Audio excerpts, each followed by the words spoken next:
realization of our national goals. Most often, these visits also accompany with meeting of great eminent thinkers, leaders. So this visit also, PMS had meetings with CEOs, various CEOs, Nobel laureates, and so on. But what I would want to highlight is the fact that even yoga, which was done in the UN campus, had 132 nationalities participating in it.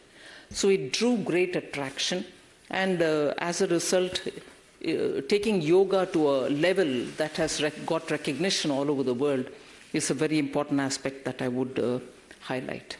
But from the announcements post the visit, I would like to highlight the fact that semiconductor supply chains, Micron Technology, for instance, is likely to invest 800 million towards 2.75 billion semiconductor assembly and test facility in Gujarat. And this itself will give more 5,000 to more than 5,000 new direct jobs, and also 15,000 what we call indirect job, what they call as community level jobs. We are also becoming a part of an alliance of rare earths and materials. And in this, it is expected to support more than 2 billion planned investment.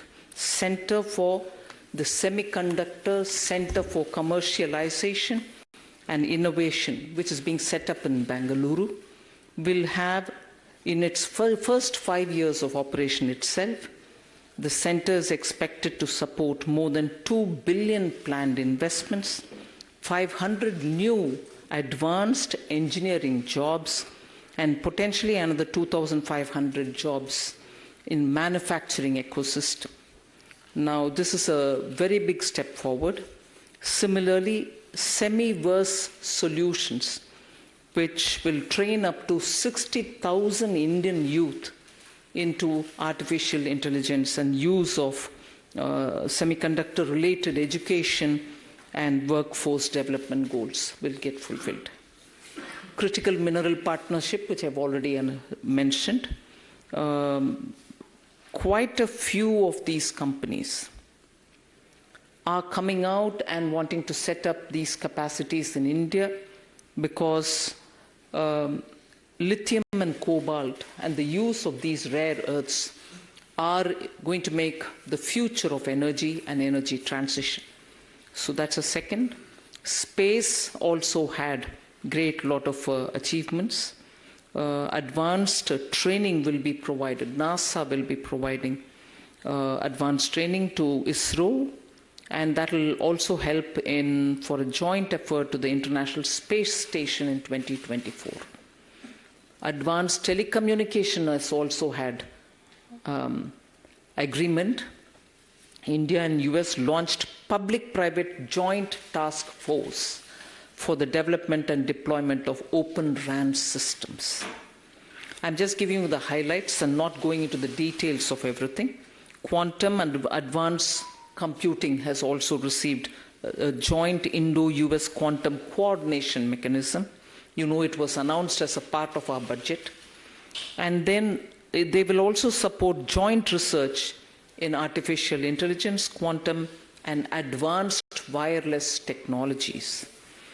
And then there is also the arrangement with the National Science Foundation, which is the US body, and it announced that 35 joint research collaborations will also happen with the India's Department of Science and Technology, and they have also signed a new cooperative arrangement with the MeitY ministries.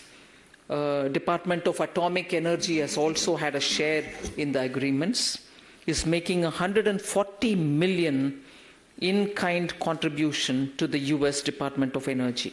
And finally, the seventh item is on innovation and fiber optics investments.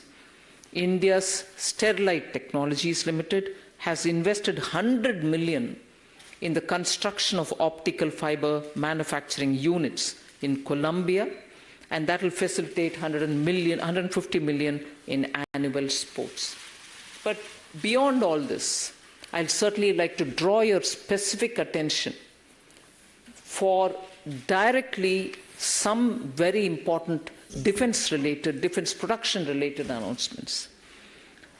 GE, which is the biggest of aeronautics companies, has signed an agreement with HAL for joint production of F414 engines, aircraft engines. Now, this will be made in India. 80% of technology is getting transferred. Now, I highlight this because it is HAL, about which repeatedly the Indian opposition sheds crocodile tears. What's happening to HAL? Bangalore, you're not doing much to it. Please understand, HAL is what is going to have this joint production agreement with the GE. Second, and these made in India engines will be used for HAL's own Tejas aircraft. You know, Tejas is a completely Indian-made aircraft for which the engine now is being the GE F414 engines. Then we are also getting unmanned aerial vehicles, UAVs. The Sea Guardian MQ-9B is being brought into India. One of the biggest strength which we can provide to our armed forces. You also have an agreement, master ship repair agreement. India will now become the biggest center for ship repairs.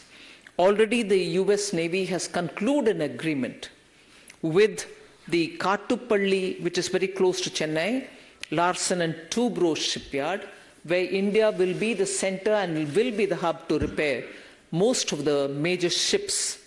And further, they are also trying to sign up with Mazagon Docks in Mumbai and with also Goa shipyard. So is also 3 Indian liaison officers who are going to be placed in the US command, and this will be very good in building our mutual capacities, and also emphasize on the defense accelerated ecosystem, IndusX, which was inaugurated on June 21st, 2023. This will be a network of universities, startups, industry, and think tanks. And this will facilitate in joint defense technology innovation. There are also several people-centric steps which have been taken. You heard Honorable Prime Minister himself announce that for the H-1B visa extension, Indian citizens do not need to come back to their home country, but they can renew it even being there. That will save a lot of effort for our own people, otherwise they keep coming back and waiting to get it renewed. You also heard that there are 2 new consulates which are getting opened, Bengaluru and Ahmedabad.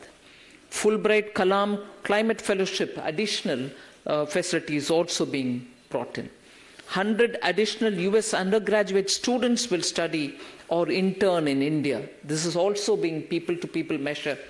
And those who are interested in knowing, India is funding the establishment of a Tamil Studies chair in University of Houston.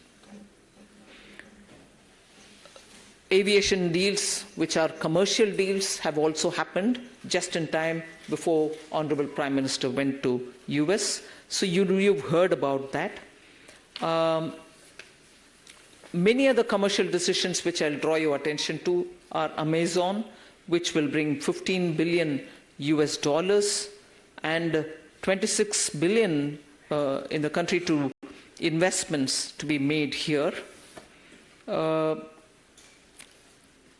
You heard Alphabet Sundar Pichai talking about opening a fintech center, global fintech center in Gujarat, and indigenization is happening there. So I've just given you some highlights of the visit to the United States. But this minute, I like to highlight the fact that during his visit, which is ongoing in Egypt, our Prime Minister has been awarded the highest award, Order of the Nile,